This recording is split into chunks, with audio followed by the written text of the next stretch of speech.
Are we ready? 6:30. On time. On time. Let me see if that happens. I think we not only got it, but we got it on time. Give us a shout out in the chat if we are live and you can hear us.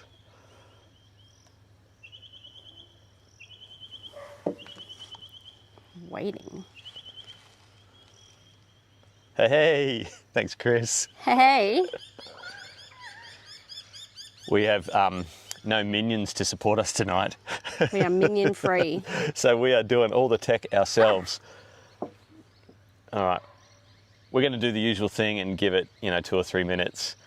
I don't know what happened. It says scheduled for 4:49 p.m. That was when we were testing. I think it was when we were testing it, yeah. So if you saw, I don't think we had a fight. No, we managed to set up a whole new technology and remain pretty civil the entire time. Because I walked out. Despite the fact that the dogs were into everything underfoot. The puppy was. I'm liking this time of evening to be doing a live stream as opposed to the last one. Did we do it this time last time? I think we did. Yeah, but and it's it was later pitch. I know, no, I get it. It's going to be pitch dark by the time we're finished. There is. I wonder. Do you reckon there's nothing too grotty on the other side? If we do this, I reckon we can. There's a little sunset for you. I don't know if it looks any good on that camera. And my grapes. The ones that are fruiting. All right. All right, coming through. This is fun. We didn't get to see this last time. No, this was all Noah last time. So if you see us looking down that way, that's kind of where the chat window is. So Alia was meant to be home in time to do this for us. And forgot. So she's on her way home from work. So she's going to jump on and do this for us. But we have to be able to do this by ourselves.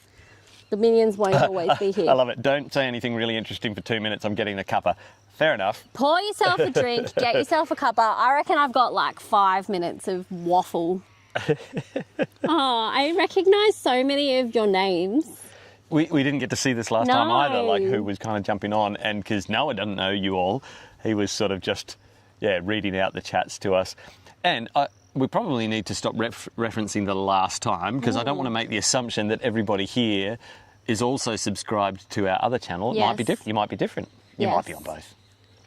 You should be on both, I think. You can do what you want. Well, I was talking to my friend Lisa and she was like, so are you going live on like just your normal channel? I'm like, no, we're going on the podcast channel. She goes, you have a podcast? I'm like, oh my goodness. If our friends don't know. Oh my goodness. But like different channels we did start it on our main channel and absolutely tanked the algorithm. So then we panicked and started a whole new channel. So while we're waffling, my goal, so we're being a bit sneaky by doing this on this channel. Are we? Yes. No, we're playing the YouTube game and it's nothing if not a game. So to be able to make money from YouTube, you have to be something called in the partner program. So you have to be monetized. There's some stipulation, like there's some goals that you have to reach before you get there. It took us like 6 months on the other channel. Yeah. You have to reach 1,000 subscribers. You have to 4,000 watch hours. Get to 4,000 watch hours. And which was a pain because when we started, all we were doing was shorts and, they're like 20-second, 30-second clips. So to get 4,000 hours out of that, we're like, oh, we're never getting monetized. What's the other thing? There's 3 things. I think that's it. No, there was one other thing, but that was really easy to do. And so we've had more than 4,000 watch hours on this channel, like for months. So I said to Regan, the goal that I have for this channel for this season is that we reach at least 1,000 subscribers. And since saying that we were going live, we've added 50 today. Oh, that's exciting. And we don't talk about it on the other channel all the time. So you would be forgiven for not knowing. Yeah. It's okay. And not a lot of people like podcasts either. Love your channel. Oh, thank you. Kim says, hey, Kim. Oh, hey, Kim. Kim says, big full moon coming up. Yeah, it'll be right behind the tiny home. It's been awesome the last few nights, hey? Is tonight's probably the full moon, hey? Yeah, it is. Yeah. Is that why today was crazy? Oh, yeah, animals go crazy on a full moon. Animals. And people. And people.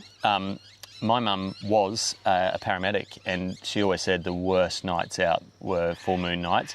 And farmers will tell you, you don't cut horns or testicles on a full moon because they bleed more. So there you go. There's a little farming knowledge for you. How's that now, Kim? Thanks for telling me. Oh, this is not the shirt for that. I've got a little Where's magnet the little for magnet? it. You want it? Yeah, I want that. Apparently my microphone was too low. I could do like the other influencers and talk like this. I don't like that. But we don't know where the magnet is.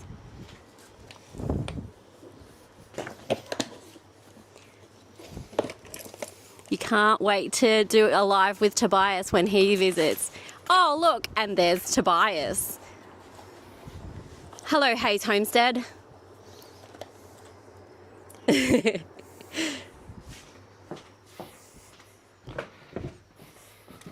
Erin came straight out of the gate and uncovered me. All right, What'd I miss? here we go. Oh, there we go. Somebody said, Alana said that she knows that we've said it's a possibility, but can't wait to see a live with Tobias when he visits. Well, that just means that Tobias needs to visit. And Danny, you guys don't know, you haven't seen much of Danny yet, but I reckon Danny's one of my new favourite people. I don't know if we said, we probably have. We had so much fun down there filming all sorts of content, so there's still more to come. There is still more to come. Including some fun little shorts that we made and a podcast episode that we filmed with those guys, and that was heaps of fun. That's So gonna I'm come actually out looking in a forward few to weeks. editing that one, yeah. Yeah, I think we're going to need to actually, the internet is not coping with how big the files are from that. So Oh, yeah. we need the post to, Tobias said, I think maybe we need to post you a hard drive and then you can post it back. But yes, when the Hazes come to visit, we will absolutely do a live. That's a all great four idea. of us. That will be fun. We will definitely need a producer for that because when we all get together, there's Too much shenanigans for a live stream. There's so much going on and everybody gets really excited and we have to lock in to the amount of times that we all had to say, okay, we have to focus. We were having too much fun. All right, my first waffle is Spotify Wrapped. I don't know whether you're all into Spotify Wrapped. The whole internet is onto Spotify Wrapped. But while people are joining and making their cuppas and pouring their wine or their beer, can we talk about Spotify Wrapped for a minute? It's so important to you. And our kids. And I do love music, don't get me wrong, and music is always on here. And so we have various speakers placed around the place because the gardens are out that way, but the tiny home's that way. So there's always a speaker on.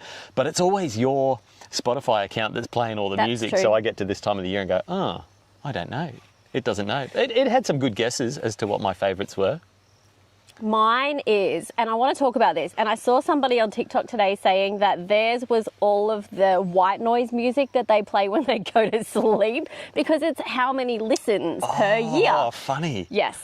And so my number one has been my number one song for the last 3 years, and this year I did get to see him live, Leon Bridges. If you don't know who Leon Bridges is, he's amazing.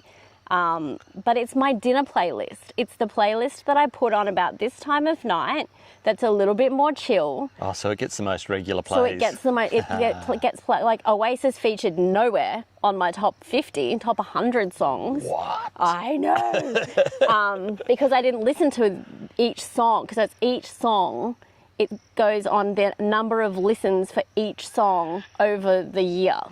So I challenge that because in the week leading up to Oasis, I swear there was nothing else playing in our home before the concert. And not much since, because it changed everything. What I loved was they had I don't know if it was new this year, but they had this your listening age. And so it takes, I guess an average of, the age you would be based on the music you listen to. And mine was pretty close. Mine was plus 2 years. and Noah, who's obviously 20-something years younger than me. 22. Yeah. 25 years younger than me, something like that, got the same age as me.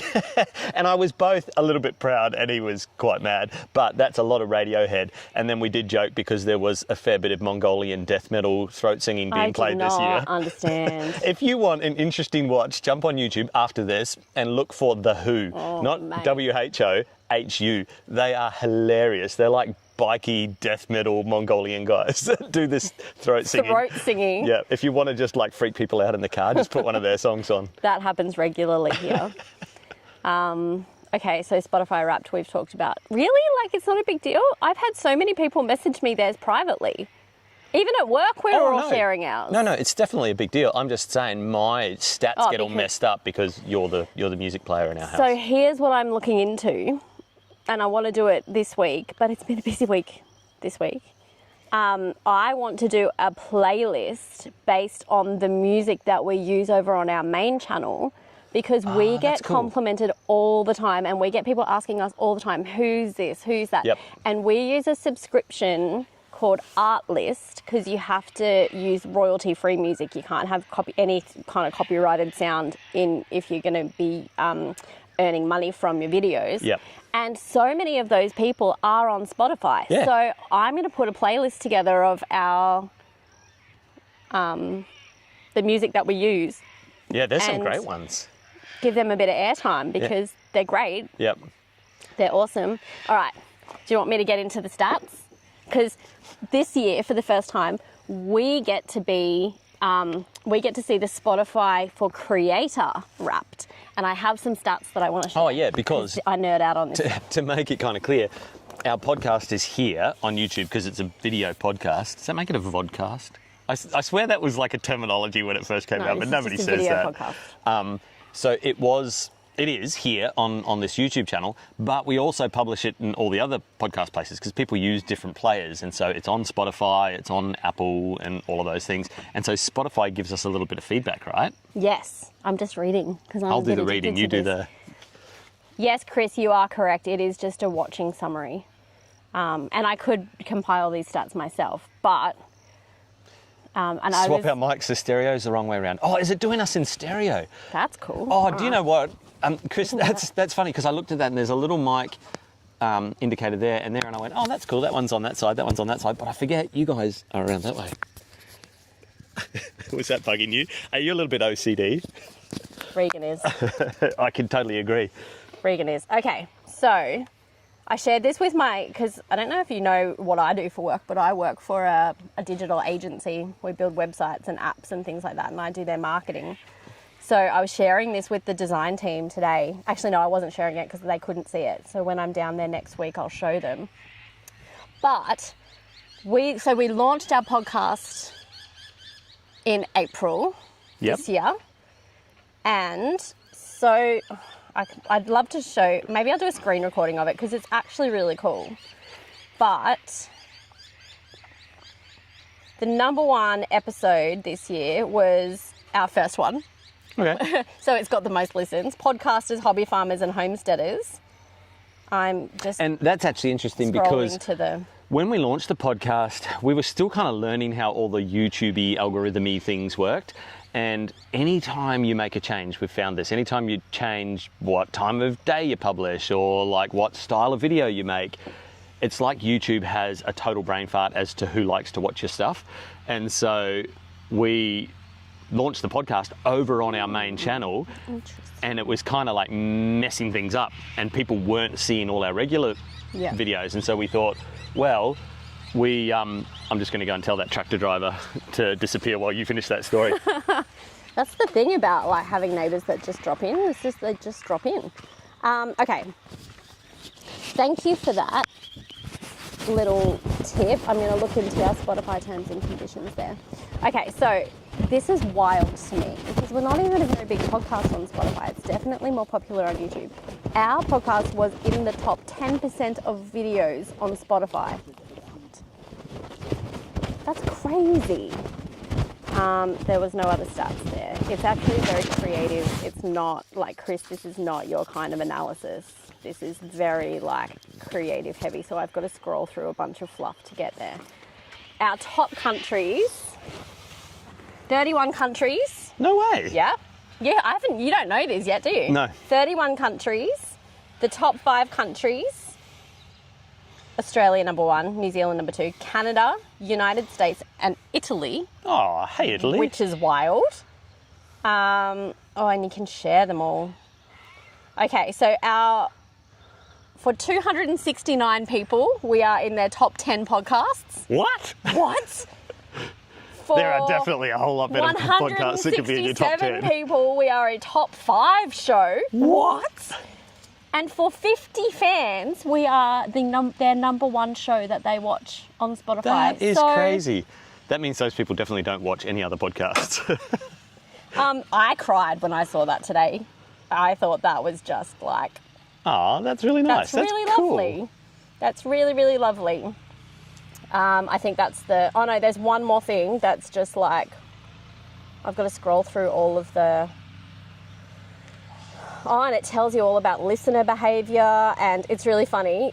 Your listeners, the music that they listen to, Luke Combs, Morgan Wallen, Taylor Swift, Zach Bryan, and The Wiggles. Yeah. Parents. Oh, interesting little comment there. I know I was... Hang on, I just got to get to the end. Okay.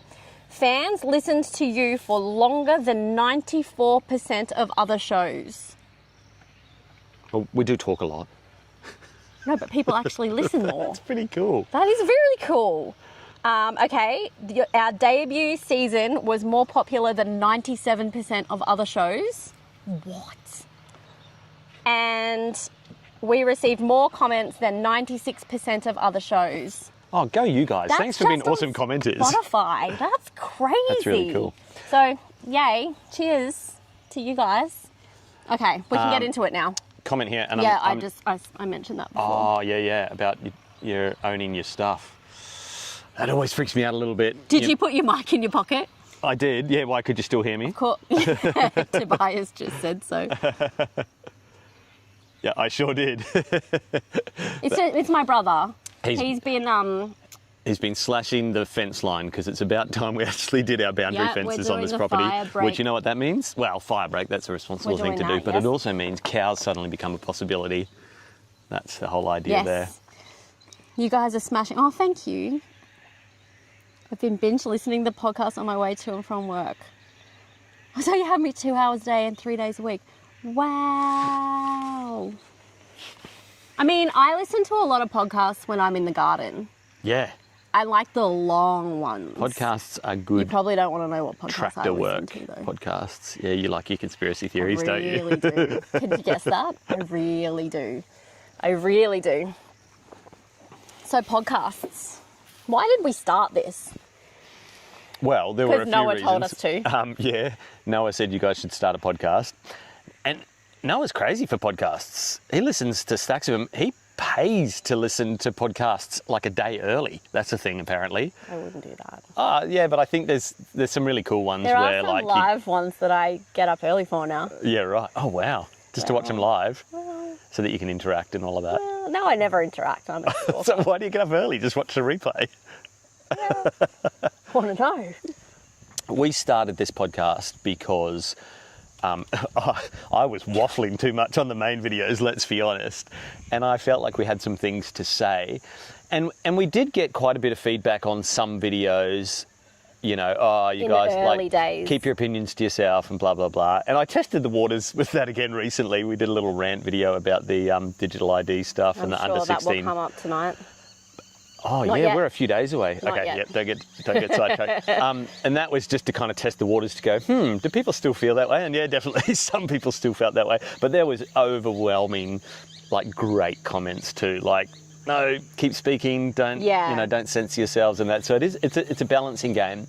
And I guess we felt like maybe we needed a space where you kind of knew what you were getting if you came here. And, I think podcasts, they're new, but they're like pretty accepted. Like if you're into podcasts, you're into podcasts. And I think they're really important because I think we're so conditioned now by TikTok, Instagram, bite-sized clips that you can't truly know what somebody thinks about an issue in a 90-second clip. Yeah. And I mean, like, I do this for work. You're getting the most clickbaity, outrageous clips. And I don't want to do that from our podcast because I think if you want to know what we think about something, some of these conversations are nuanced. They are important. There's so much context around them. There's so much like, you've got to work things out and you've got to see how people think and you've got to see the intention behind what they're saying in order to truly know what someone is saying. You can't get that you've never been able to get that on mainstream news, ever. You can't really truly get that through a newspaper article. These long-form conversations that are an hour and a half, some of the ones I listen to are like 3 or 4 hours long. That Sean Ryan podcast, some of them go to 6 hours. But you need half a day for that. I become more intelligent as a person. I become more open. Oh, Ali's home. You'll hear the dogs go off.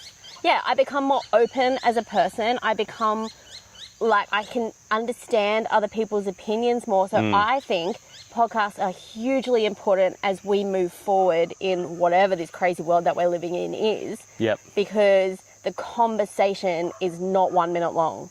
There's definitely a divide. You know, those social media platforms have learned that they can, and you know, a lot of commentators on this topic talk about how we've moved from the era of social media to what's called interest media, and that's the doom scrolling, that's the TikTok flick, you know. Rotting. Yeah.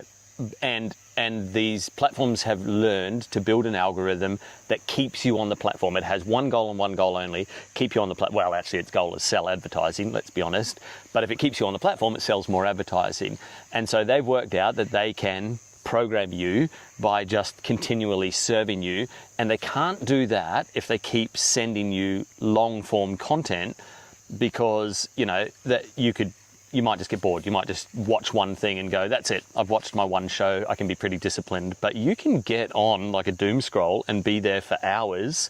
Well, that's what the algorithm wants you to do. So it'll just keep giving you the dopamine hits that you But there's this definite divide that is happening now where I think people are waking up to this and realizing this, and then on the other hand, to the other extreme swing of the pendulum, you've got these long form conversations, and guys like Joe Rogan have been saying it for a few years now, that exactly what you just said.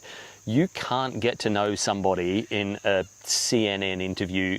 One of my favorite episodes on the Joe Rogan podcast, and you should watch this because it's relevant, is a farmer named Will Harris. And he's from a farm called White Oak Pastures, and he does regenerative farming. And the thing I love about him is he does regenerative farming to scale. Like he's making money off of it, because guys like Joel Salatin and that have been talking regen ag for a long time.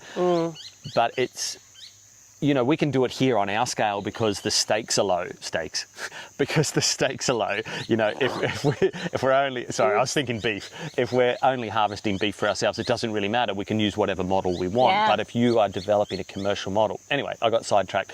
The point was, Joe saw Will Harris on, I think it might have been CNN, and they interviewed him. I think it was when they were putting some new crap into like vaccines for cows. It might have been like an mRNA vaccine that they were developing a little while back, before we came out here. And Joe saw that clip and was like, someone needs to have a longer conversation with this guy. And he's now been on there twice. The second one was with his daughter, who actually runs the operation now. Both excellent interviews, and you just wouldn't have got that if you'd just watched this CNN bit. Alia's here. Everyone's going to want to say hi to you. Hang on, how do we do this? I'm in my uniform. Oh, are we allowed to show you in an RSPCA uniform? Well, it's out now. It's out. I don't know. I think we've got this, so you can go like... I mean, feel free to monitor the chat if you want, because I feel like I'm not doing a great job of it. You did not do that well. I feel like you did you're not put going that on back your well. little rants. I don't have little rants. What are you talking about? She says that Regan needs to be regulated. There were some calls for more Alia. There was some calls for more Alia. Stakes are low. They are definitely getting Dexters. Yeah, and to the comments about Highland cows, and I know some of you guys said this already. I think Tobias has jumped to our defence. Do you want? I would love to do Highland cows here. I was super jealous when we visited. Let me see if I remember the names. Dougal, Hamish. Was there a Hamish? No. Yeah, Scarlett. Scarlett, and I feel like it was another really Scottish name. Help us out here, Tobias. What are your cows' names? It was Hamish and Dougal. Dougal's the coolest name for a cow. Alia told me that I needed to bring them home. But yeah, super jealous of his Highland cows. It does, we've just had a week of 37 degrees here. And we're about to go into another one. And I feel bad enough for my one blue heeler that's got slightly longer hair than the other one, so She's got that double coat. I won't do Highland cows. Oh, wow. Ali, could you please bring me the insect repellent too? Absolutely. This wasn't around when... the mozzies. The mozzies. It is the time of year of mozzies. Vera, that's right. Vera. I don't think Sorry, Vera is a Vera. typically Scottish name, is it? Sorry, Vera. Maybe Vera was on already the table, named. Hun. The outside table. So, Corner. back to your point About podcasts. about why people are gravitating towards them, and I think that's right. I think there is a hunger for, Go for it, baby. depth and Context. yeah, context, and people know that they've been scammed. Yeah, you know when you're getting the marketed nightly to. news is a scam because it's a competition. Sorry if you still watch the nightly news. Oh, watch it if you want, but just for context, you know, Why? like see what the masses are being fed. But it's a scam because it's a competition, and it's the same with this interest media. A really great guy to listen to on this is a guy by the name of Jack Conte, C-O-N-T-E. And Jack Conte... Started Patreon. Well, yeah, first and foremost, he has a band called Pomplamoose, which is a really cool kind of funk jazz band. And because he had this band and he wanted to be able to reach his patrons, his fans better, he started the company Patreon. And he speaks out about this a lot because Patreon has definitely been suffering since the rise of TikTok and doom scrolling. Yeah. And so he talks about this a lot. One of our patrons. Yeah, thanks, patrons. Yeah.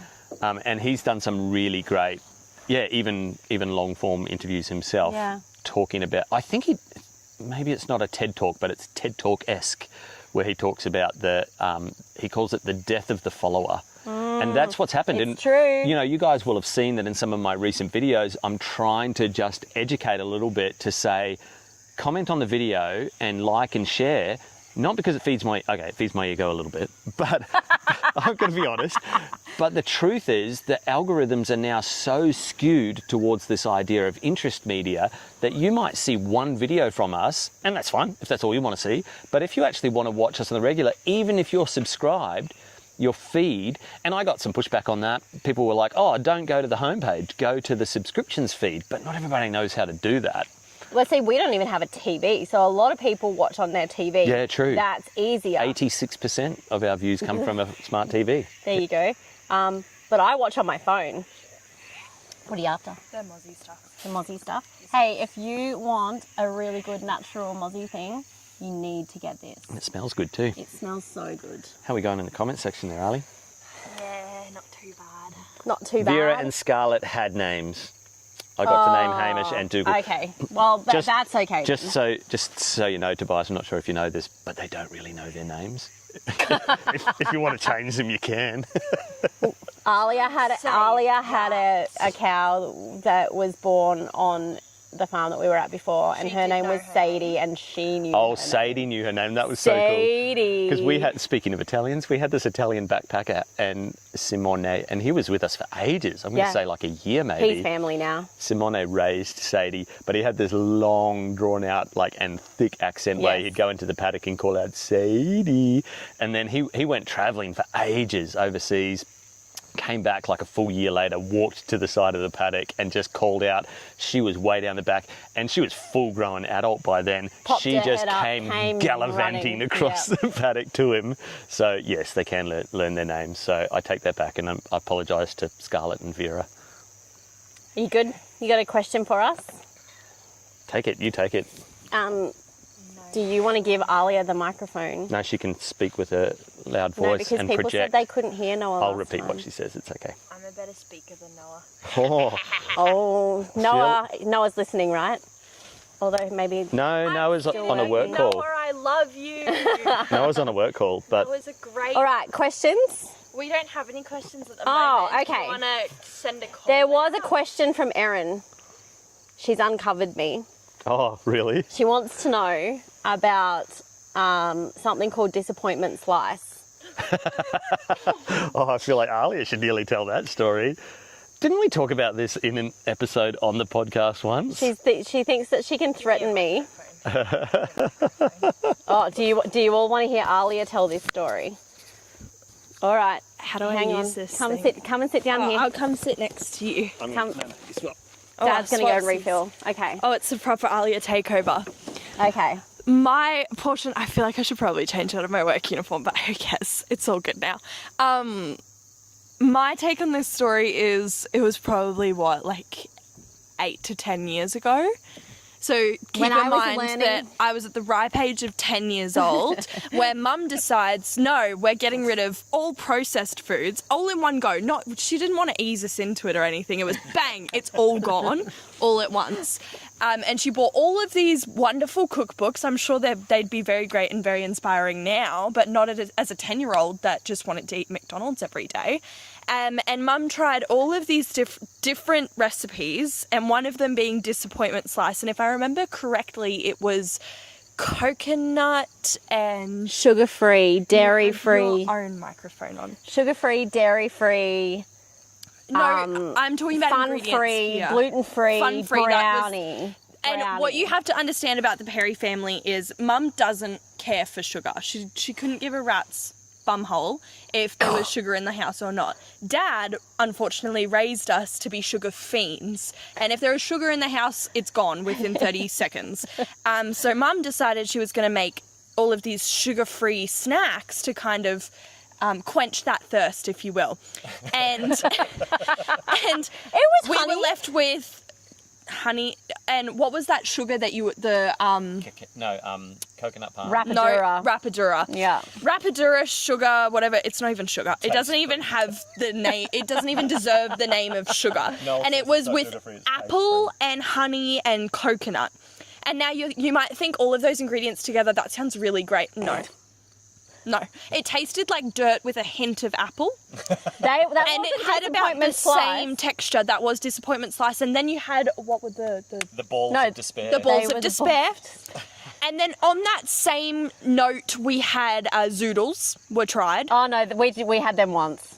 No. You know that you buy those, the kitschy little tools that you use to make the zoodles.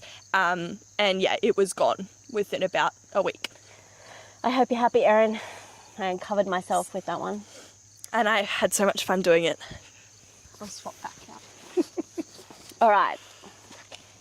While you guys are coming up with some scintillating questions for us, I want to talk about, so for this season of the pod, I want to talk about the conversations that we should be having, not we, but we, like the homesteading community, people who want to be more self-sufficient, people who want to move to property, who want to rely less on the government.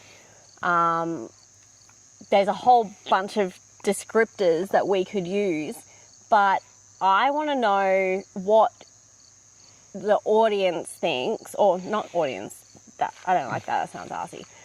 What the community thinks are the conversations that are important to be having, because even if it's not us that are having it and we can find people to interview, or we can find other people, like we're starting to bring guests into this space a little bit more now. What are the conversations that you think that this community should be having? Yeah, good call. Right now. While you guys think of your questions. Are you asking me? You. Oh, what conversations should the homesteading community in Australia, because that's our context. G'day if you're here from Canada or Italy. Yeah, like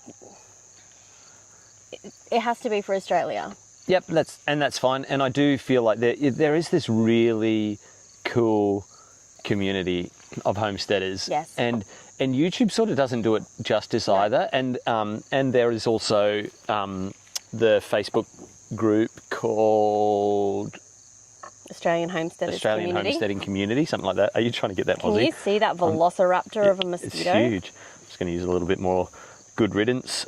No affiliation.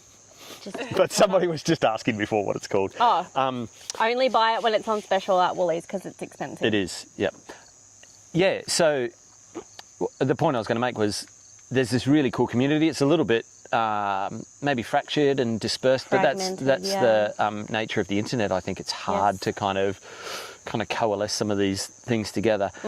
We often get feedback that, like, thanks for kind of bringing this community together, but I want to kind of point out this community existed well before us. Not us. And what YouTube has shown me more than anything is the amount of people that are homesteading that just aren't bragging about it. They're not, they're not online. They're not sharing it in any kind of public forum and that. They're literally just doing it. A lot of you guys are that. And we're doing an episode, it might be coming out tomorrow, about the comment section and just some of the stories that we get through the comments that we get on these channels, on our email sign-ups. Like when people sign up for our email newsletter, they often leave a little story about who they are and where they've come from. And just, some of them just bring you to tears, honestly, like the stories of what people are doing and attempting. And what they're overcoming. Yep. And so I literally don't want to uncover dozens, tomorrow's episode. Not maybe hundreds. Hundreds, I would say. Of just stories of people. And it's like, they don't have an Instagram, TikTok, YouTube or whatever, so you don't even know they're there, but they are there. And so there's definitely this community, and I guess they're looking for, So they're people. I often get one of the things that people say they appreciate about what we're doing is that we're giving voice to, some of the conversations that they, wish they could have. Yep. And so I always want this space to be a bit like that, where you feel like you're part of that conversation. Definitely. I hope you do feel like you're part of that conversation. I didn't really answer your question. What conversations should we be having? Specifically, obviously, we are 6 days away from this farce of a... I don't know what it's going to mean for YouTube. Of a censorship experience. Look, there is definitely some, I'll be nice and say, hyperbole out there about this whole thing.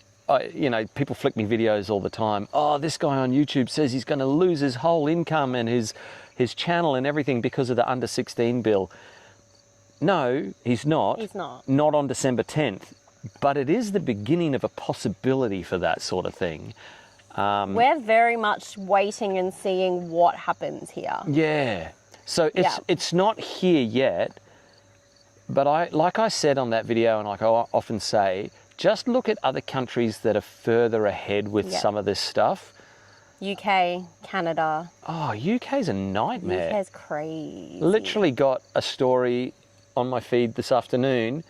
A woman in the privacy of her own home on a phone call, so I don't know how they heard it.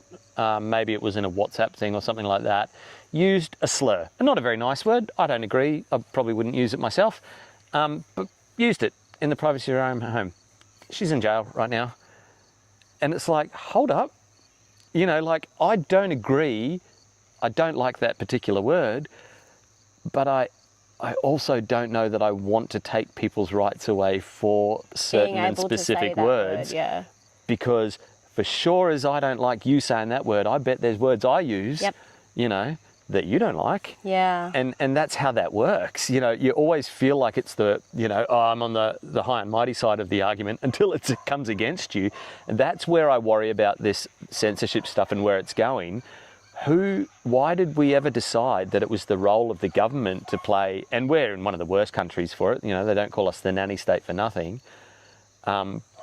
It's a very dangerous slippery slope. So does it mean something for us here on YouTube? Maybe 6 months down the track, maybe 2 years down the track. We don't know. And a lot of people have said to us too, will you consider other platforms? That's a difficult question because a part of me wants to say, yeah, sure, screw them. But also, that's my job. So I'm not going to lie. It's not a very well-paying job at the moment, but it has the potential to be. No, that's right. And, we intend to build this into a business and be able to bring people on and really create kind of, movement and some content and some meaning. And to be able to do that, I need to fund that. And that's the hard one, isn't it? Because when your money's tied to something like that, all of a sudden you go, oh, I now have to make a stand on my principles and my income is at stake. And you know what? For a lot of you guys, that happened 3-4 years ago. And we were really, really fortunate we didn't get put in that position, but I know a lot of you did. And I don't blame anybody for either decision that you made. Oh, hello, Teddy. Teddy's here.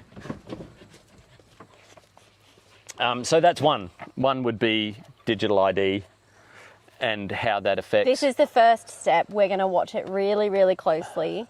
We'll probably talk about it more on this channel than we do on the other channel. Because if this one gets demonetized, oh well.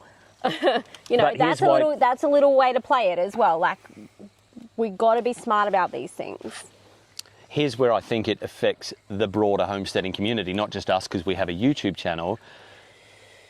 Part of what we do and the way we live is countercultural, right? It's a little bit counter-narrative.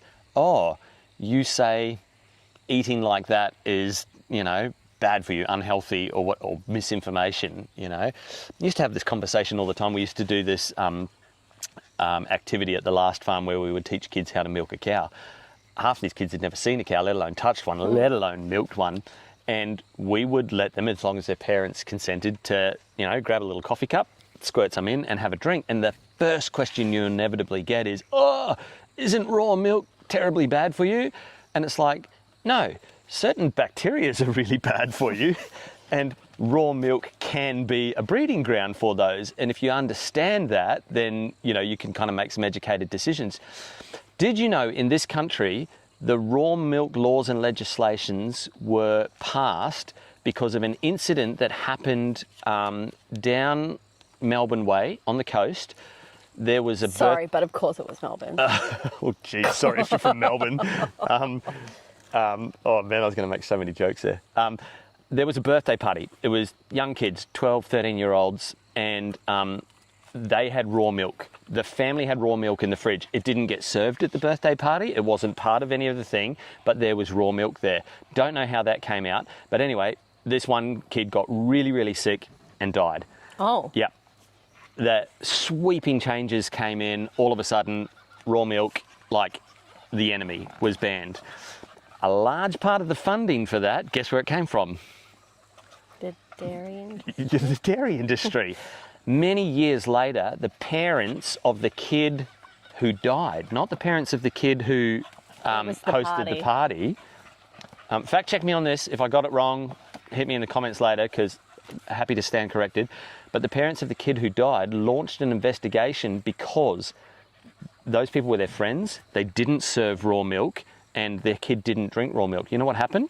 They played in a river that had a raw sewage outline going into that river, and their kid got sick from raw sewage. It's basically same symptoms, but they managed to get this, before that came out, they managed to get this law in. Why did I tell that story? I got a little bit worked up there. Welcome to Reading Side Quests. Because homesteaders, right? So we're often, you know, we're okay to look at old school ways of doing things. In fact, often, we believe that are some of the older ways are better, because when you industrialize and commercialize and, you know, mass produce, you introduce all sorts of issues. And just look at the mass meat industry in the US. Watch a documentary called Food Inc. It's from like, man, nearly 20 years ago now. It was some of the decision-making drivers to us. I think I remember in that doco they say they have 6 abattoirs in the States. Yeah. 6. And they wonder why their food is constantly getting contaminated. Yeah. Anyway, the point I'm making is you don't have to be on YouTube or have a TikTok feed or whatever of your own for this stuff to impact you. If you can get pulled up for having a phone call in the privacy of your own home and using a particular slur word, imagine what's going to happen if you are having a conversation over the back fence about your neighbour and how you're raising your own chooks and, stuff the government, I didn't register the chooks because I don't agree with that.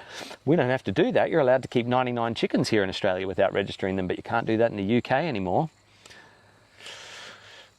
All right, was that enough ranty?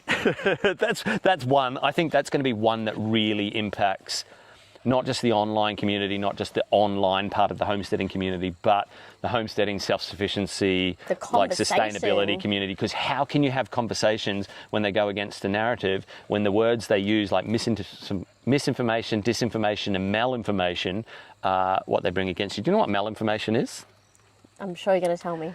It's information that's factually correct, but it might hurt the mainstream narrative if you were to speak about it too much. And so because a particular message is trying to be conveyed, or a particular action that they want the general public to undertake and undergo, if you were to tell the truth about something, it might cause people to think too much, muddy the waters, whatever. So that's what malinformation means.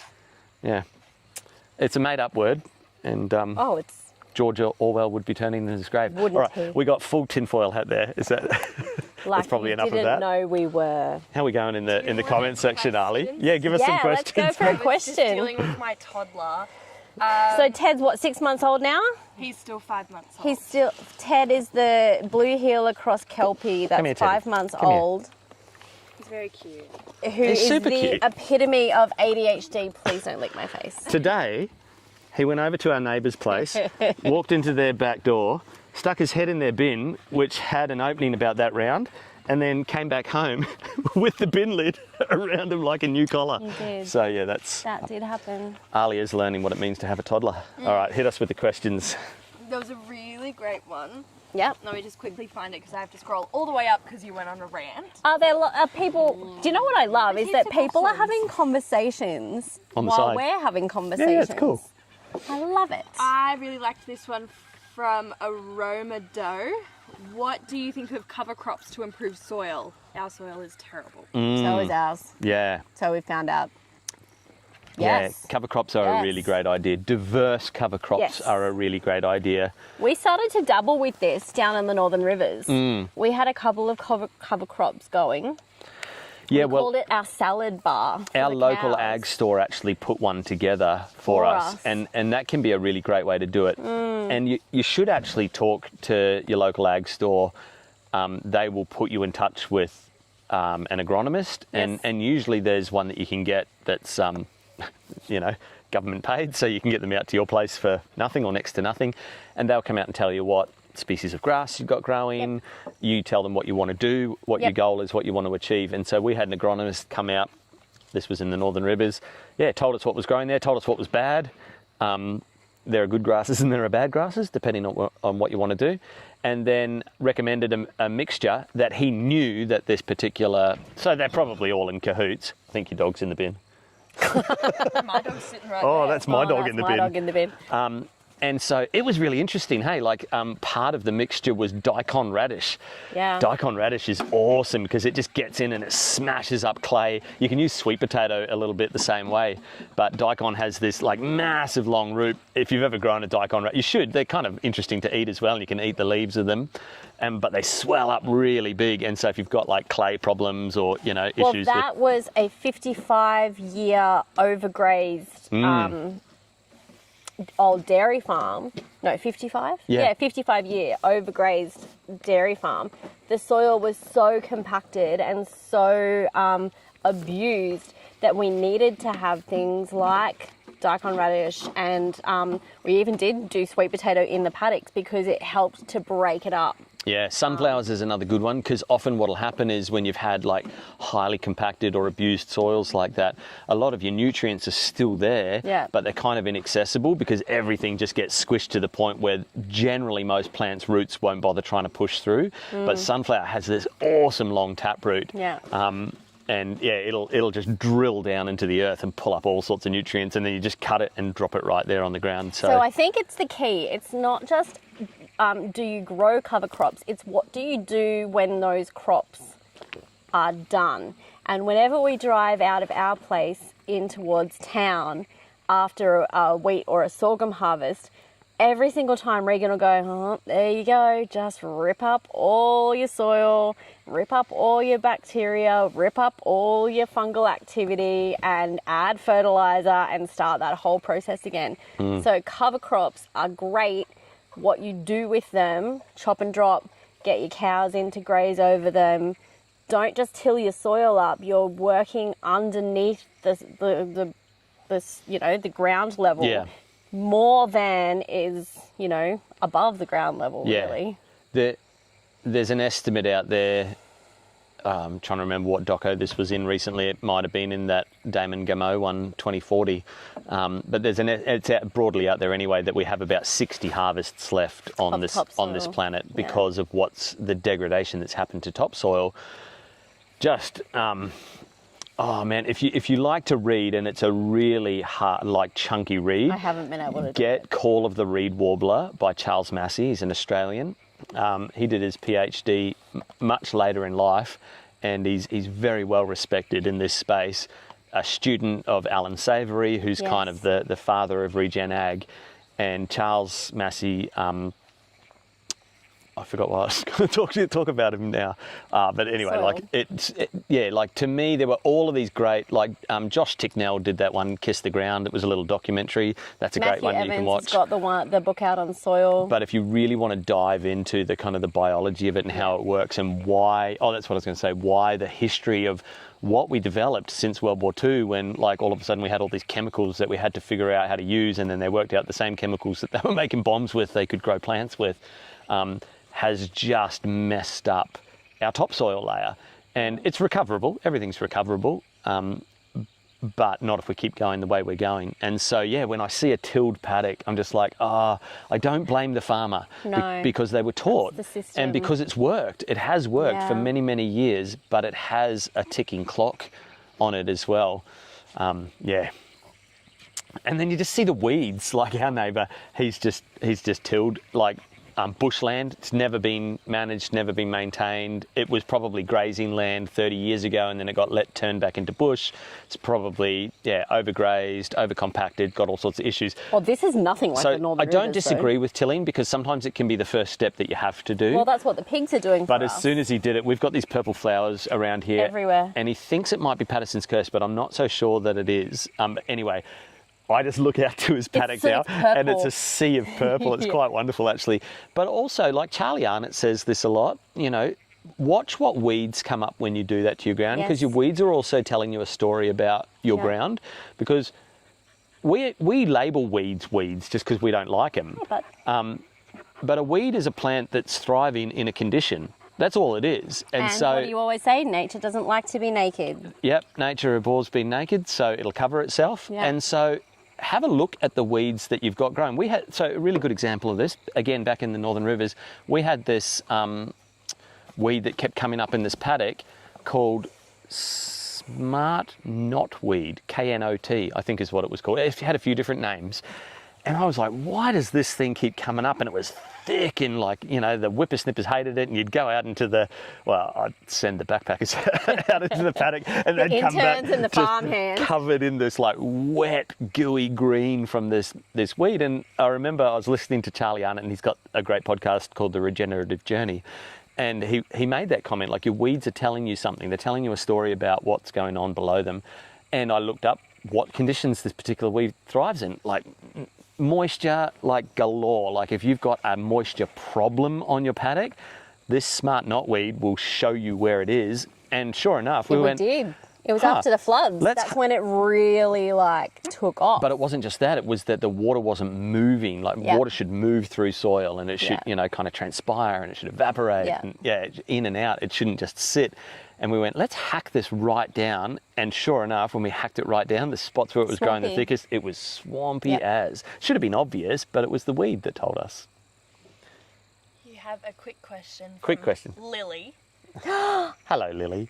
What if you could use a native tree as a Christmas tree as a DIY project? Ooh, are we talking cut down a native tree? What would I do, or what could you do?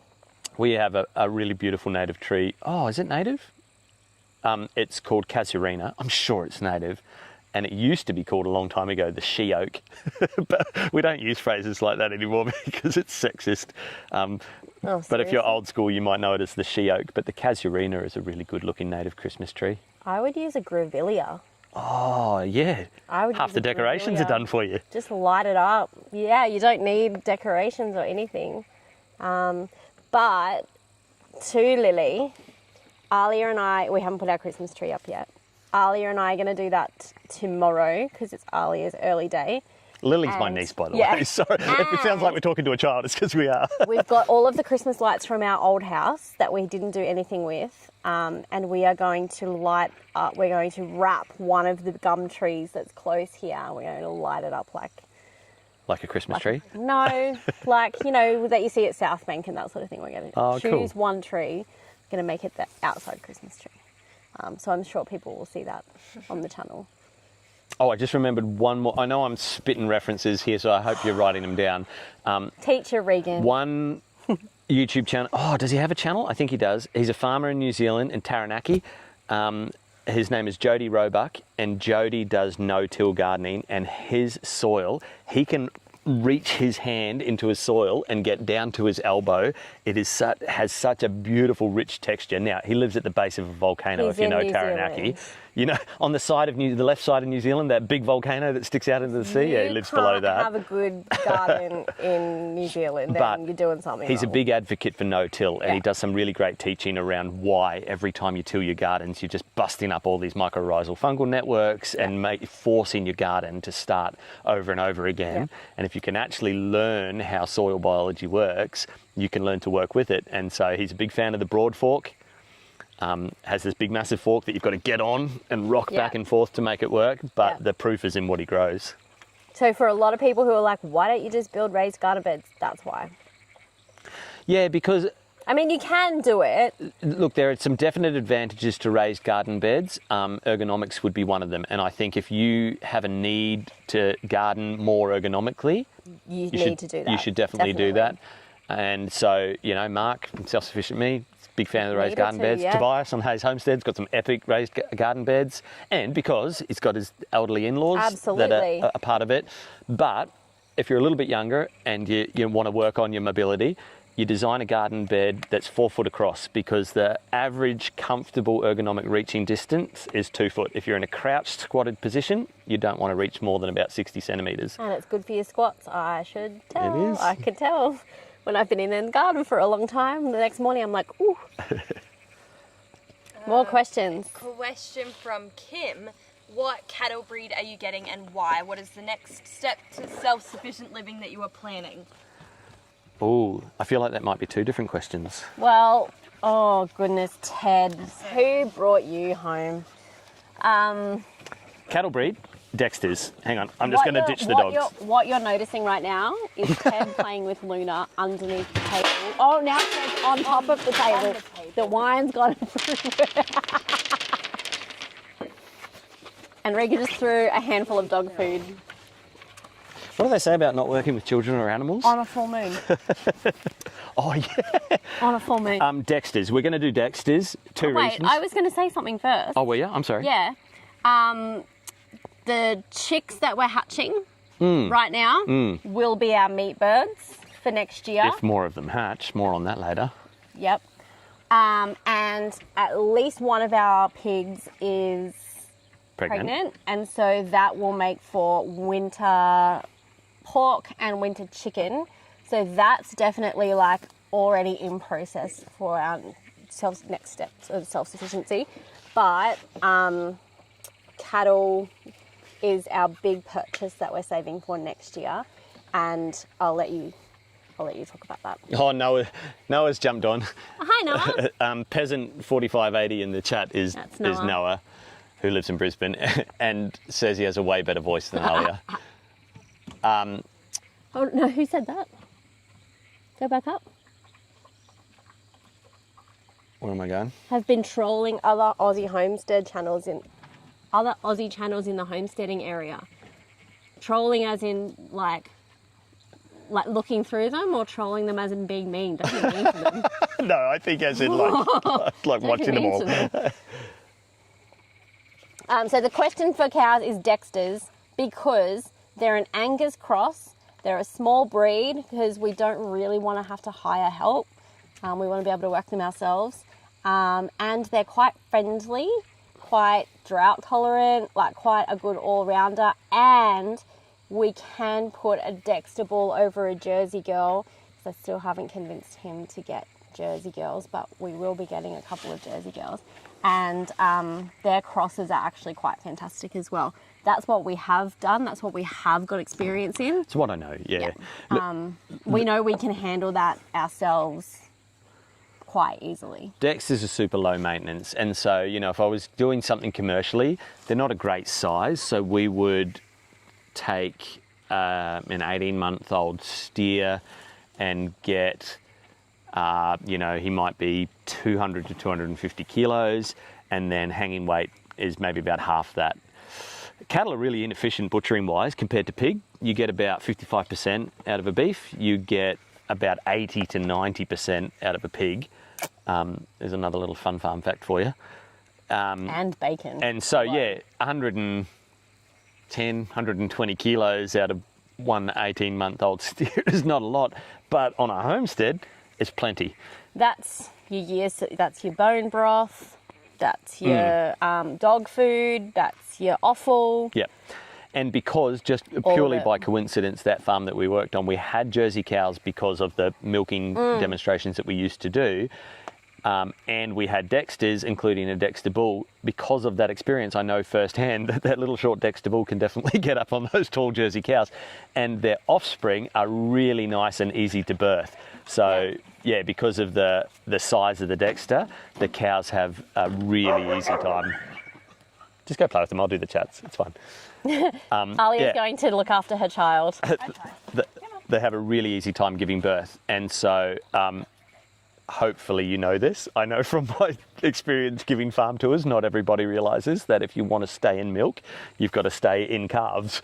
So we can't just have one Jersey cow. You actually can milk a cow out for quite a long time after she's given birth, but it gets very taxing on her and she loses what's called condition. Yep. And you see it straight away, first of all on her spine and then in her ribs. And by the time you're seeing some of those signs, you've taken it too far. Yep. We had a really great program that we developed where we were rotating them into like a paddock where they weren't with a bull. So we'd give them a good 6 months or more sometimes to build back condition. Then they were with a bull. And so 9 months 9 later. months, yeah, same pregnancy gestation. Yeah. And so they had that good like 15 months. Is that right? No, that's not right. 13? No, my math ain't mathing. I feel like I really 12? gave good insight into that being a mum. No, 6 and 9 is 15. Yeah, you definitely did. Just leave the poor woman alone Just for a leave her little alone. while. Give her a break. Absolutely. She doesn't want to be constantly popping out babies. Having it.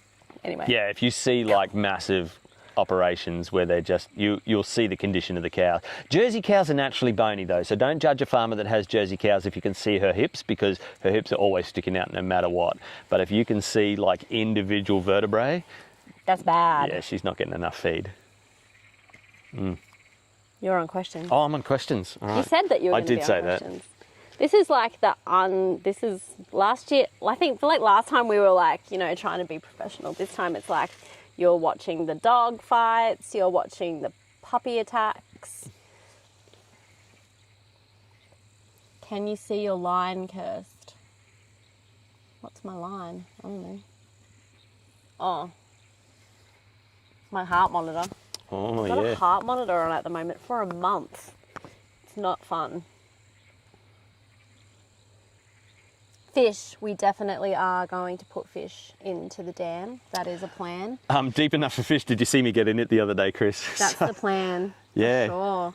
We just need a bit more rain. I We want heard fingerlings. that the way you work out how many fingerlings, so that's the age they are when you can put them in your dam, is you pace out your dam, and that's how many you can put in. And so luckily we also used that same method for estimating the volume of our dam. So I know we can put 220 fingerlings in that dam right now, even though we're down to like 1 million litres. You've heard. From who? Oh no, there's a, Like, state your sources. I was going to call it a hatchery. Is it called a hatchery? Somebody needs to fact check The that. place where they breed fish, I feel like it's called a hatchery. But Really? anyway, on their like FAQ on their website, it's like, how many fish can I put in my dam? Because I guess that's a pretty common, frequently asked question. And that's how you work it out. You walk around your dam, and your regular paces is how many fish you can put in there. Goats for dairy, chooks for eggs, and meat rabbits. Goats, are you sure?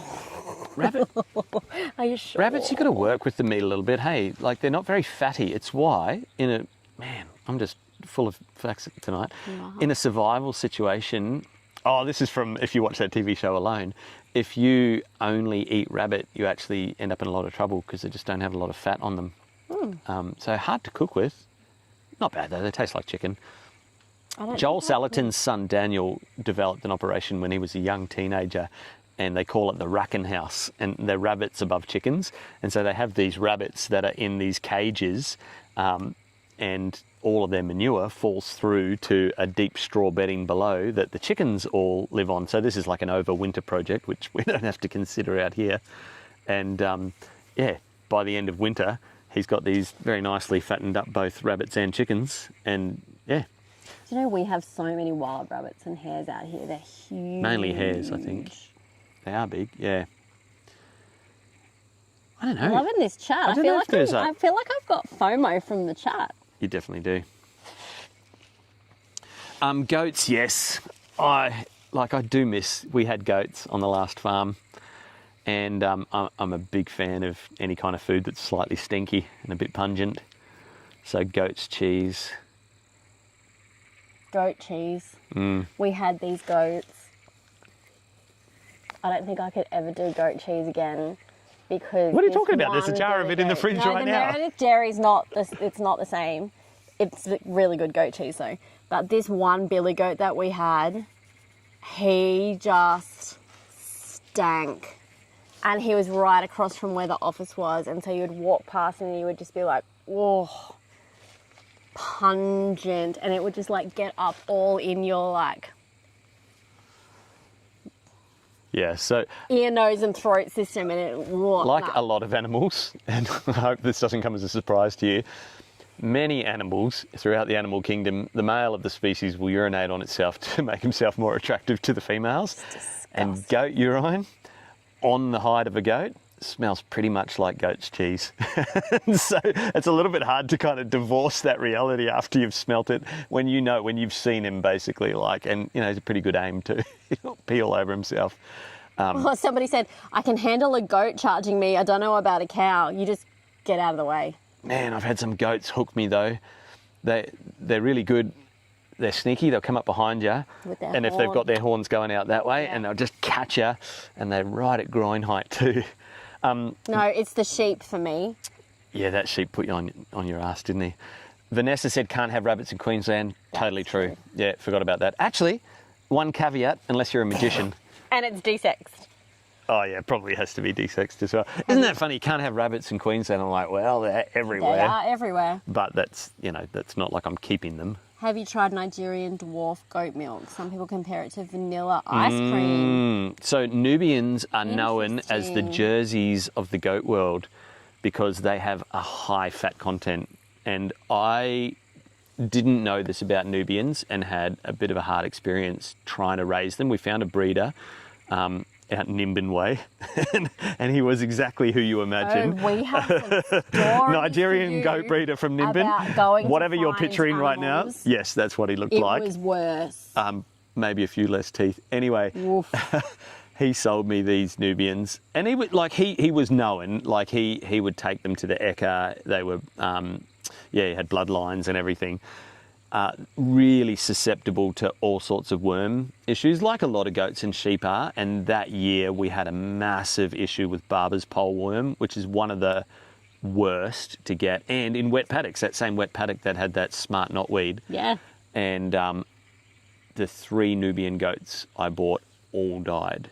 Not that we weren't taking care of them. In the Northern Rivers, Barber's pole worm, because it was just after the floods as well, and the floods wrecked everything, and the parasite load was so extreme. It was brutal.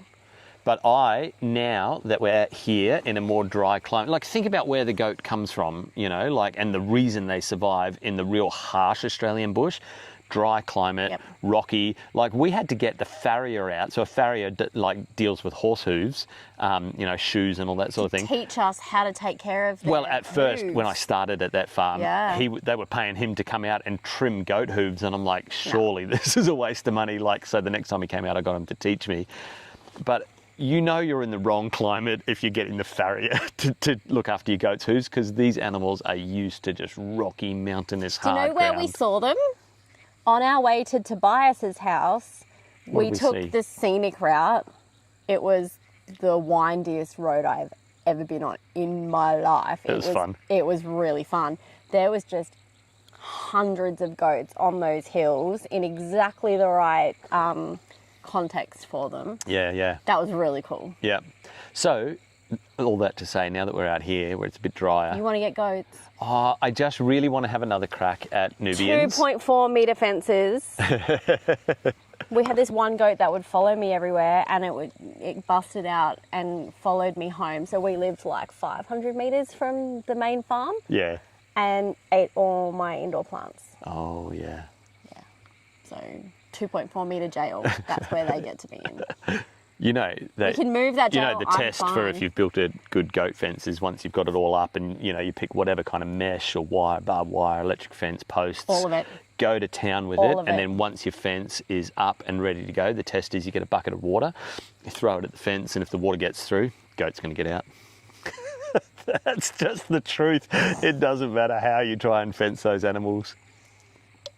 Right. I feel bad, but I'll tell a story when we were starting out homesteading. Our first, like what I call our real homestead, was this little 1.5 acre blot in the Gold Coast hinterland renting, but like the back 2/3 of it were just this steep bush block, like Full of lantana. yeah, unusable. And we were like, well, we've got chickens, let's try goats. And so we went and got these Sarnans.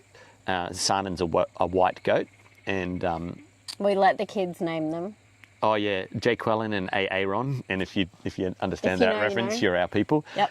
Jay Quellen and Aaron. And then we went away on just like a couple of days camping trip, and I'm like, they'll be fine. Like we had pretty good fencing there. They had tons of joint food. fencing. They cleared.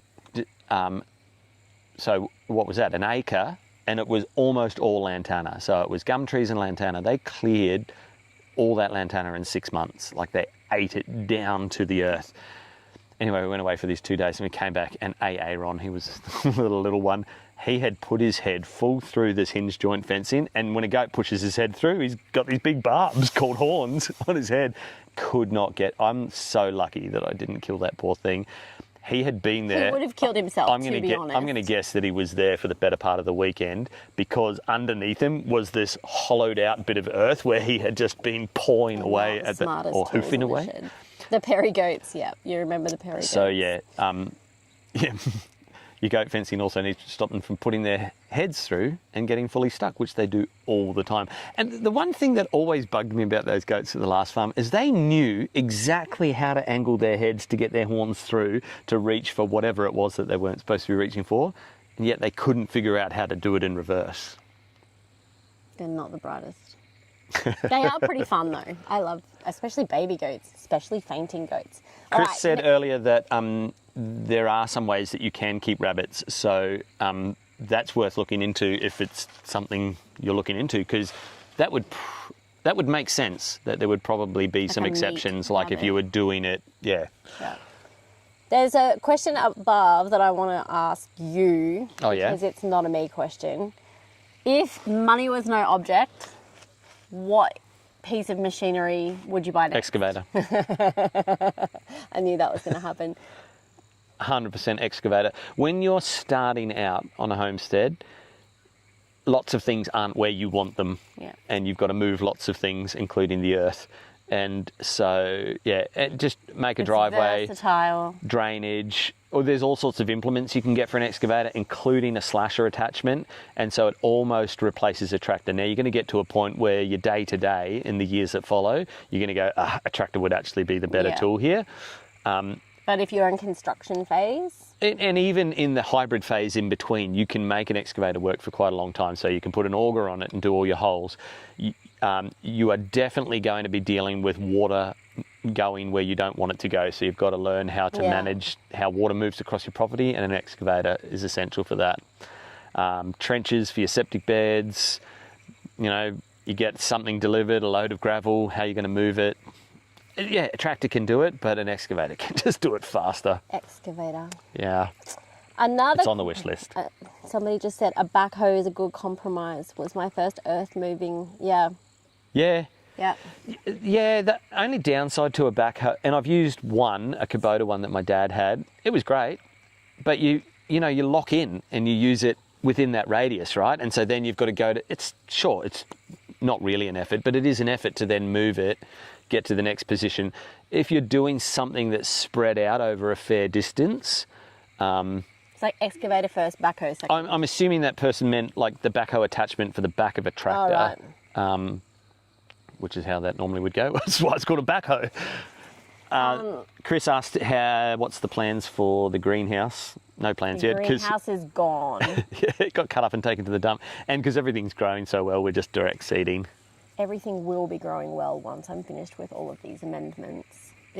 I've been so busy this week. I haven't even really had much time except to water the garden. So I'm slowly making my way through the list of amendments.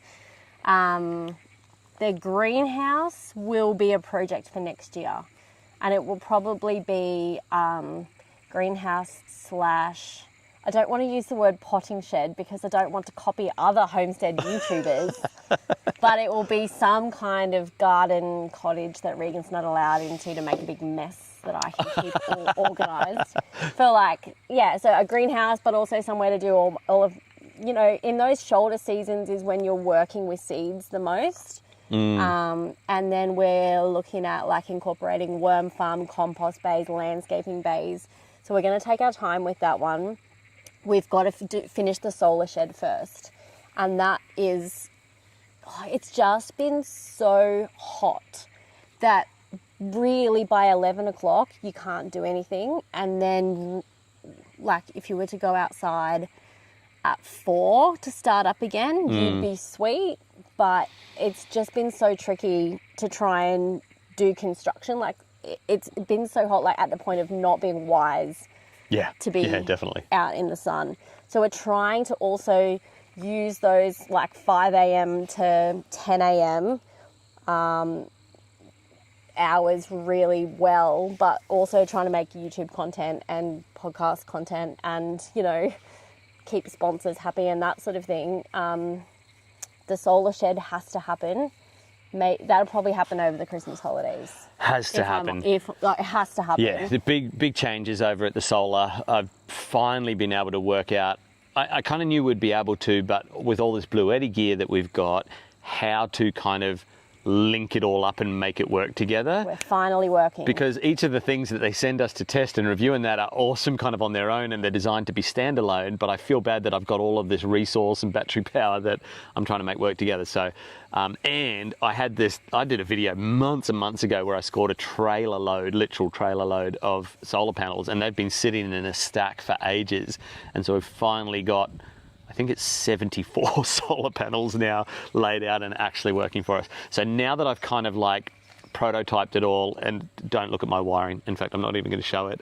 I know that it works. It's now formalising it into a shed. But then, I just saw Tobias said he's given us permission to use the phrase potting shed. No, somebody said she shed. Yes. I was going to... And then someone else said Max Inoki and his... great channel. Great channel. Awesome channel. And I wonder how close they were to where we used to live. Yeah, similar region. I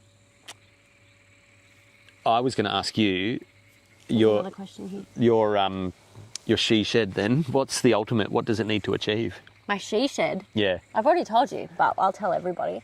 A little greenhouse. We don't need a big one, really. We don't need a big one. So Chris said, what's the plan for the seedlings for winter? So this will coincide with when we need to start planting for autumn.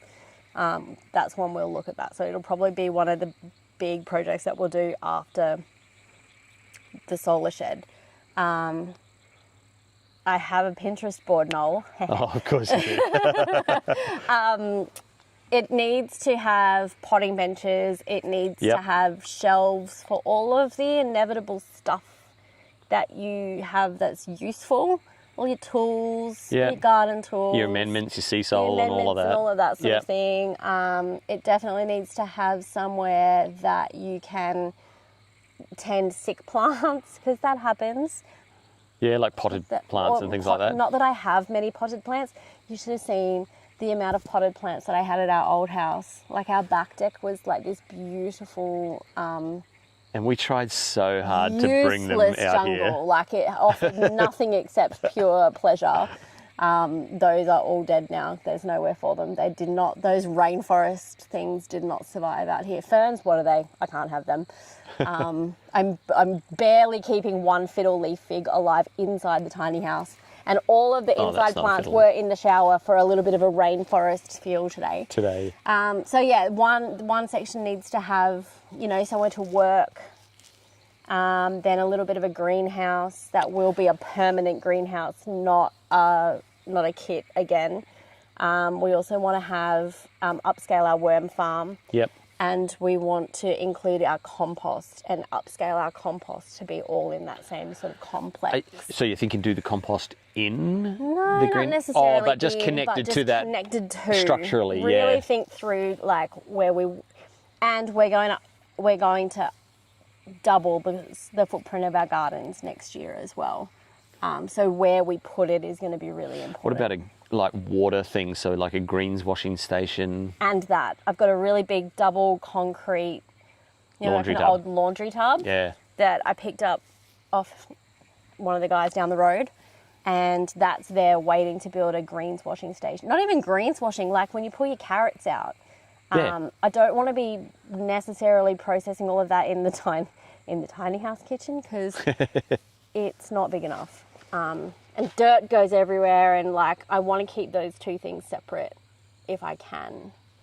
There was a question here about who fitted out our tiny house and where did we source it from.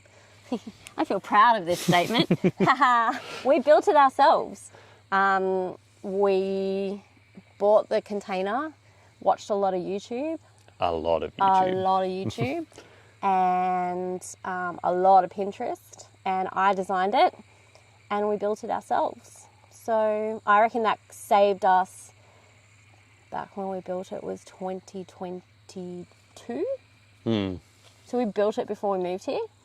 The total cost probably, I would say now, is about $60,000 for it. And it's all built to code. So it came out here on the back of a tilt truck. To get something like this now, you'd be looking at about $100,000 to $120,000. So definitely cheaper to go yourself if you can, and you get what you want. Definitely, tiny houses are a great affordable option if only councils would be more open to people being able to make decisions with their own the property. fact that there's an actual housing crisis in this country. But anyway, before we get too much on that, a couple of things from the comments. We should probably let these good people go at some point. And then we might call it at 8, I reckon. Someone asked about solar panels and ground mounting. Look, it's a work in progress. How do we do it? How do we clip it? If you're buying second-hand solar panels, definitely try to talk the seller into giving you all the rails and all the clips and everything, because people who know what they're doing hang on to those. And so about half the solar panels I've bought haven't come with that, and so that's been challenging. I have since learned you don't have to follow the rules. It's pretty easy to mount them to whatever you want. I just made a new rack for one of the Blue Eddy units. It's 16 solar panels, and I literally went to Bunnings and bought that shitty, what do they call it, non-structural pine, and just made a stand for them. And then as for the clips, I just had little bits of metal with a hole and then a batten screw, and the little bits of metal just were like tabs that went over the edge of the solar panel, and you just batten screw into the pine until it clamps down and holds it together. I mean, that's literally all those clamps do. All those official kind of rails and clamps and stuff are designed to make the installer's job a whole lot faster. But if you're being a little bit kind of frugal, like homesteaders are, just find a way to hold it in place. You definitely don't want, I learned this the hard way, to have them just sitting there. I got one flipped by a gust of wind once. It can happen. But, that microburst, every single solar panel stayed in place. Now, at the moment, they're grouped in 5s. And so that's the weight of 5 solar panels hanging on. The downside, I will say, to ground mounting your solar panels, and it's something that I want to improve on, is your grass will grow up in front of them. And so you're always having to deal with kind of whippersnipping in front of them. And then to Adam, who said, you've got roof sheets and solar panels, mate, hit me up. I am down for that. I don't know, our email address might be somewhere, howdy@rusticspirits.co. Flick me an email. I'm definitely keen. Always say yes to Colorbond and solar panels. Chris says that he's loving the sound of the frogs. I can't believe these mics are picking that up. It's funny, I notice it if I'll do something at night. The other night I was filming the chicks in the incubator, and I was like, bloody frogs. And then Do you know why? It's because it's been raining. You don't get that as much. Really? Or maybe you don't get that as much in the winter. I think that might be it. And you don't get bugs. Oh, true. When it rains, you get more bugs, maybe. I don't know. I'm hypothesising. Somebody asked how the chicks went. Not real Not good. good. We're a few days away from conducting an actual post-mortem on that one. I won't be. Initial samples show that we've had an issue with temperatures, and I think the egg rocker unit in my incubator has died. It's really hard to know if they've died because they move once every 4 hours, and so the trick to that is put your iPhone in front of it and film on time lapse for a couple of hours. That's how we picked it up, editing the video. And I was like, that thing's not moving. Yeah. And because there's a fan inside that sort of spins, and that, the little motor that turns the egg turners, you should be able to hear, but I just heard that. But you've got all the spare parts of those components. No, I think I might need to buy another set of egg turners, but they're a common part. So I think what happened, that's really important in week 1 when you're incubating, because the blood vessels can kind of attach in wonky ways, and the embryo can stick to the membrane. So there's all sorts of things that can go wrong there. It's pretty gross. But I think my sneaky suspicion is I'm going to have some hatches. I don't know, I could be wrong. Up to day over 28. the next few days in that 4th week, which you shouldn't, because they are like clockwork. Day 21 comes, or literally just a few hours before, and then whoom, they're all out within a few hours. Yeah. The fact that I had one out on day 20, and I'm like, oh, not unusual, but it happens, and then another one, and then there was like a 12-hour wait. Oh, possum probably. And then 4 more, so 7 is the answer. I think maybe that was the issue. Storage is a challenge as well. I used to have a wine fridge for purpose. I just have such a problem with you getting a wine fridge for your eggs before I get a wine fridge for the wine. My red wine has to go in the fridge at the moment, guys, because it's so hot here. And you've got to time that right, hey, because you don't want to drink cold red wine. That's first world problems. Can you leave the eggs with the hens? Julie, yes, you can definitely if you've got a clucky hen. And we don't at the moment. I have been training them out of that, because when you have a clucky hen... nobody else can get into the laying boxes. Well, first of all, she blocks up the nesting boxes and her body clock just pauses everything, so she's not giving you eggs, which is fine. Chickens are really shit mums. So I know that sounds really nice, like to have and I've definitely done it naturally before, and it's a really nice experience, but they just lose track of their babies. They will take off and leave them all behind if there's even the slightest hint of a predator. Oh, jeez. I think most animals are like that, and there's probably some humans like that too. Is that why they have so many? Is it just may the best survive? Look at animals that crank out babies. That tells you everything you need to know. Oh, but that's not true about pigs, is it? Pigs are pretty awesome mums, but they sure do lose a lot of babies. Maybe there's like a dark web part of the comment section that we can tell you all of the awful stories that we know about motherhood and babies of the animal kingdom. Oof. Buy a brewing thermostat for your fridge. It has a high and low setting. I think you're talking about like a voltage regulator, like those Inkbird ones that you can get. Yeah, that'd be a good idea. I could just get But do you know what? Honestly, my last fridge that I used for this was one off Kogan, and it was like, I hate that, cheap stuff, but honestly, it was like $100 wine fridge, and it did the job perfectly. What about for wine? Would you trust a $100 wine fridge for your wine? Probably shouldn't be saying that about eggs and livestock either, but yeah. Hi, Danny.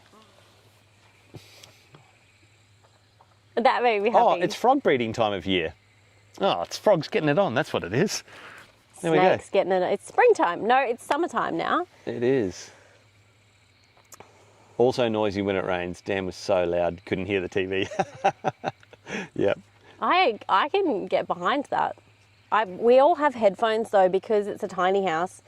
Regan likes to watch YouTube really loud while I'm trying to read my book, so headphones. Noise cancelling headphones are the go. Somebody asked about our gullies and what we're thinking of doing with them. What's next week's video? Yeah, it's a very long-term project, and hence the wish list for an excavator. Could we just fill them up? Not really. We did a little experiment with that, and the water just finds a way around. Once you stop the water and then that part of the gully fills up, then it just wants to spill out the sides. And if you haven't actually created proper flows and channels and drainage for it, you might actually cause bigger issues. We had some really good advice from a soil science expert on that video from a year or so ago about how to actually just transform those gullies naturally, because there's no way we'll fill them. It's truckloads and truckloads and truckloads of material that's missing. You mean that you can't put... Oh, car bodies. Somebody said fill them with car bodies. I'm like, okay, no. So here's like the timeline of the homestead. Like, yes, we bought this nearly 10 years ago, but it's been 18, 19 months since we moved here. We're still in like trying to build this mode. Once we feel like we're sorted here, and yes, there'll always be things that we can do, that's when we're really going to be able to tackle those long-term projects. But until then, we're still the solar shed needs to be built permanently. The greenhouse needs to be built permanently. Everything that we've done up until this point is like trying to get ourselves like sort of semi-established here. Now we're making decisions. This is where this is going to go forever. So the next year is really going to be putting those structures, in concrete. And once we've established that, I reckon by year 4, we're going to be ready to tackle those really long-term regenerative projects, because we're going to have our cattle to work with us. We're going to have the pigs to work with us. We're going to have all these things that we can do.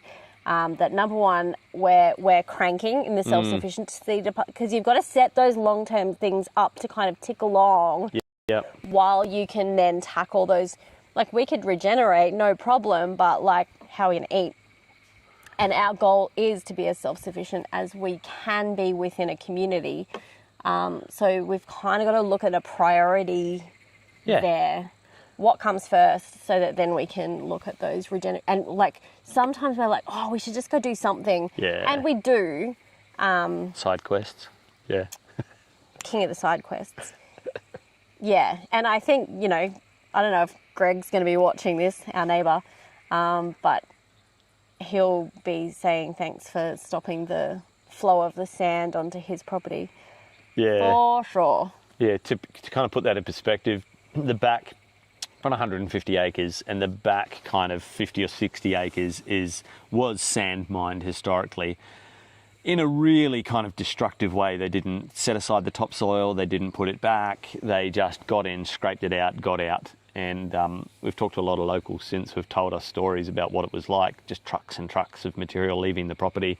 And when you do that, you've got a property that has naturally found its own balance and own harmony, and then you take away one of its major kind of infrastructures, the ground, it responds in all sorts of interesting ways. It has been interesting looking at it on Google Earth and being able to slide that timescale slider and look at from when we bought it nearly 10 years ago to now, and watching it green up. So in part, like I say, nature abhors being naked. It will heal itself, but also some of the destruction is man-made, so I think some of the repair needs to be as well.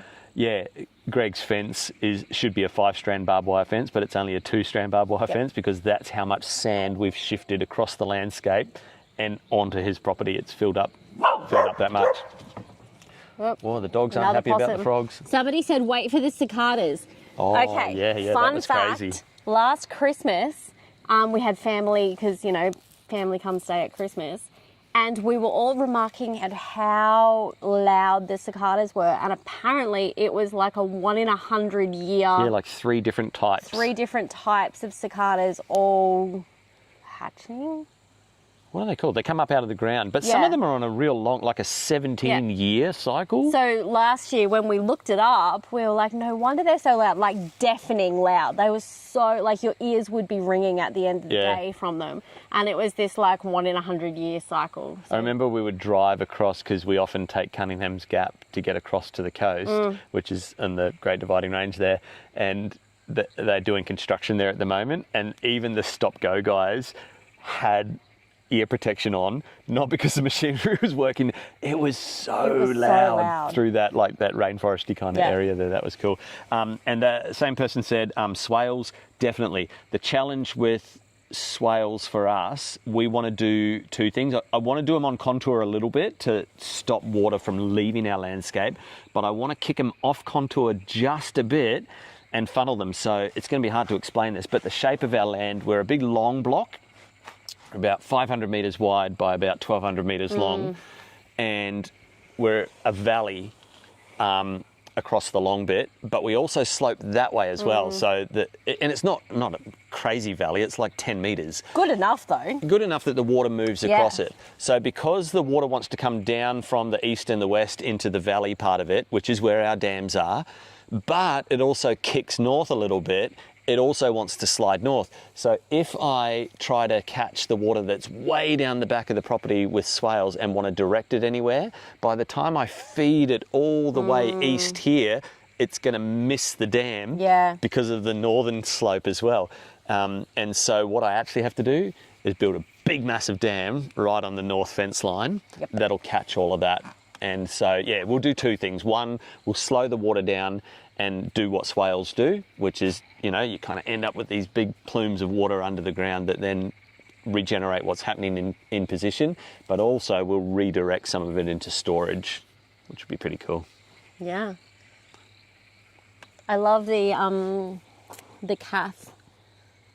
Really lit a fire under my own homesteading dreams. Do you know how many people have said that to us? Like, we ran that Blue Eddy giveaway and we've now got like well over 1,000 people on our email list. And I would say at least a third of people are talking about their plans. They're doing it. They've bought the land. They're just, you know, they're working their 5-year plan. They're, they gave us like details of what they were doing. And I'm just like, holy moly. We are definitely not a small community here in Australia, even though the YouTubing community might be a small, like getting more popular sort of thing. The homesteading side of things is really alive and well in Australia. So go you, that's awesome. And then look who's here. Oh, hello, it's Masa. Masa. Hi, Masa.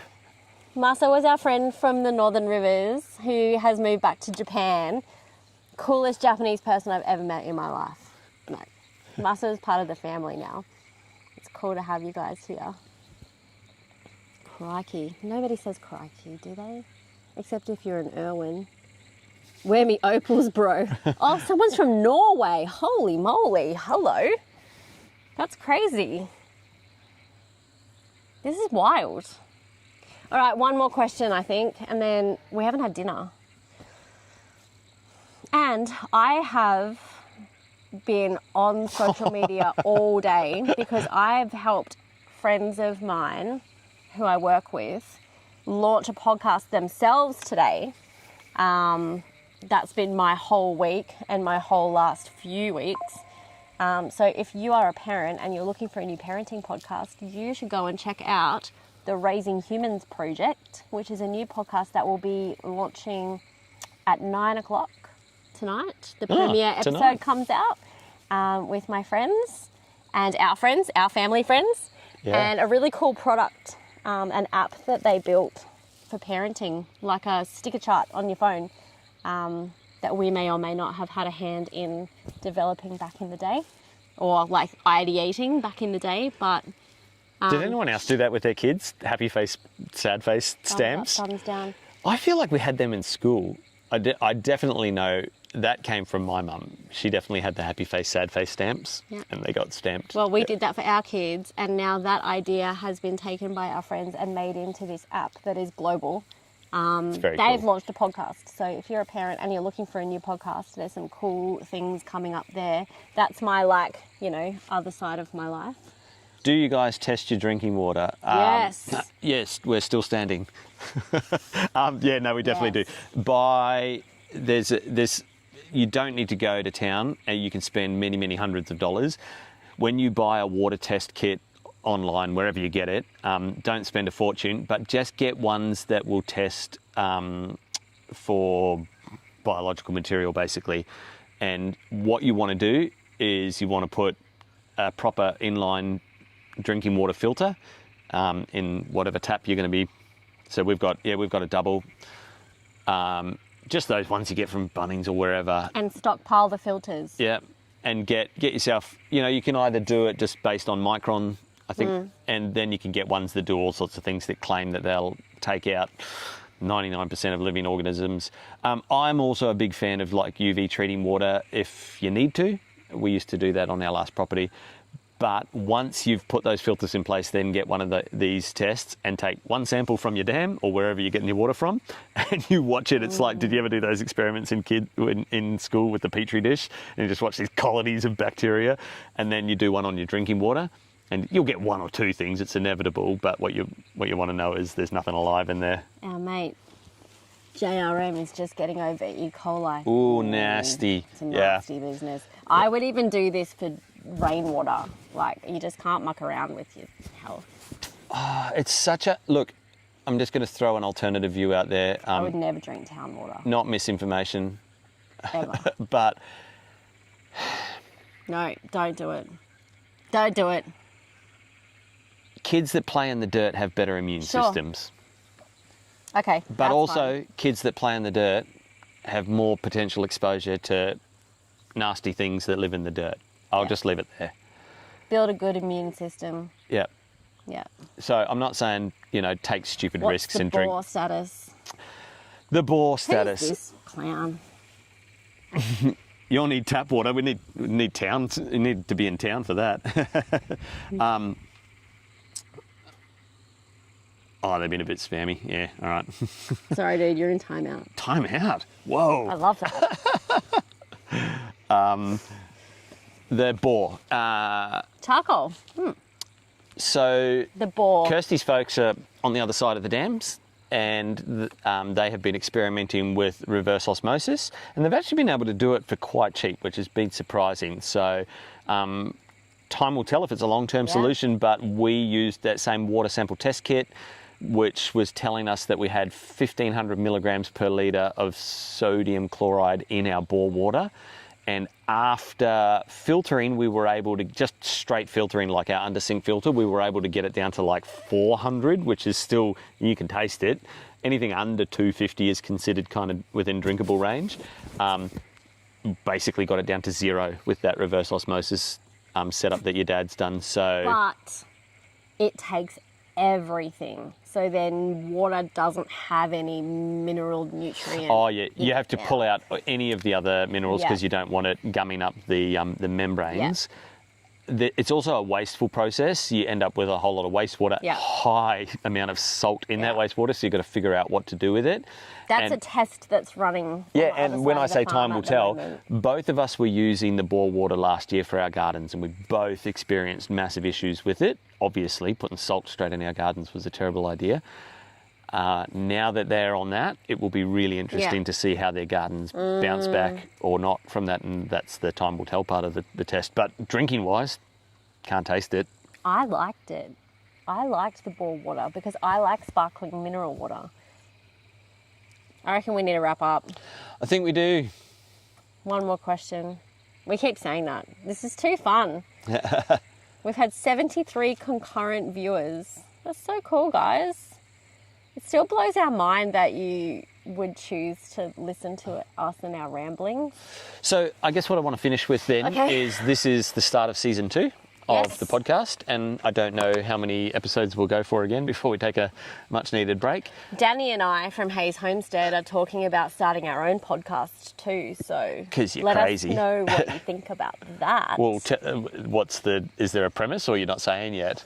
We're not saying yet. Okay. We're going to capitalise off you boys and do one for the girls. Maybe something to do with like the medicinal herb. Ooh, okay. Medicinal gardens. Not that we know a lot about it, but we're kind of going to open ourselves up to all learning together because, that's cool.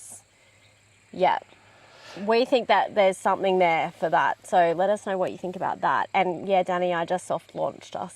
You're committed now. You've put it out there. Let us know what you think about that. So for here on this channel, I guess I want to know 2 things from you guys, and that is everything we talked about last season. Was it enough? Were there topics we didn't touch on enough? What do you want us to talk about? Yeah. These episodes are supposed to be an opportunity for Kirsty and I to go away and do a little bit of research and reading, deep diving into some of these topics and bring you some thoughts, you know, obviously from within that homesteading context, and kind of present that back to you guys. So what do you want us to talk about? Yeah. And then what do you think the homesteading community should be talking about? Yeah, that question you asked earlier. Yeah, do you have guests that you would recommend? Yeah, second question, who should we be talking to? We really, I don't just want this to be us like, you know, ranting and getting all of our words out. I want this to become a really valuable, grounding, informed resource for not just the homesteading community, but people who want common sense in Australia, people who want, you know, Answers and truth and strategies and a little bit more self-reliance. All of those things, if you can read underneath the lines and read between the lines of what we're saying, what do you want? What do you want spoken out? I saw someone here saying, Carl's and Topher, eat your heart out. I actually really like the oddcast. It's fun. Yeah. But what I love about it is there's not enough Australians who are talking about things in an Australian context. There's plenty of American content, and there's plenty of American homesteading content, and some of it translates, but not all of it does. Not a lot of it does, so actually. What is important to be talking about that we can kind of serve this community to crack open conversations and highlight to, you know, are farmers losing their farms? Let's talk about that. What rights are being imposed upon that we need to get a message out? What do you want some common sense Regan, you know, because it's all Regan teaching on? No way. Tell us. Let us you've know. Already told us you're launching a whole other podcast. I'm the practical one. Regan is the brains. In a different way to me. So we really want this to be not go down just the rabbit hole. Yeah, I go like it. down the rabbit hole. Maybe we'll do more lives. We want to be careful to not just oversaturate everybody with lives. We want to be mindful of... They are fun. They are really fun. Like, we're not going to sleep for hours now because they're so fun.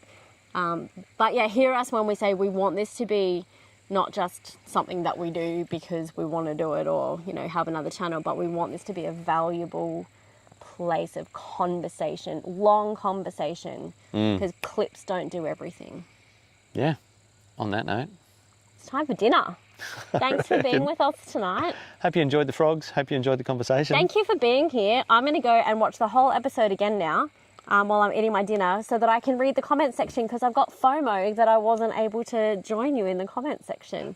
Jump over onto the other channel and get ready to be inspired by the comment section tomorrow night. Yeah, video tomorrow. Yeah, and we're going for gold. We're going for 1,000 subscribers by the end of this season on this channel. So if this is something that you think is valuable for people that they would enjoy listening to or find valuable, please share it. Yeah, that would be really helpful. But until next time.